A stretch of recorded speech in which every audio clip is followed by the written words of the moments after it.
Today I'm going to show you how to check the engine oil on a 2020 Ford Escape. So if you come down here, there's a little dipstick. Basically I'm going to wipe off the oil first.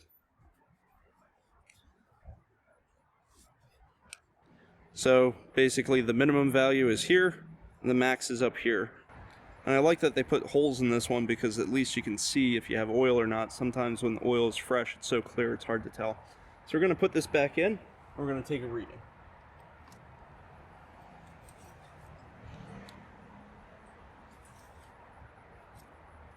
Okay. You can see that it's all the way at the max level, so we don't have to do anything there.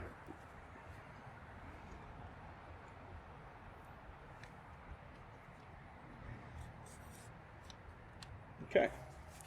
If we did need to add oil, what you would do is you'd take this cap, take that off. You can put a funnel, or if you're really good, you can just put the oil in. And if you note, this is 5W20. So this takes 5W20, so you use 5W20 in this vehicle.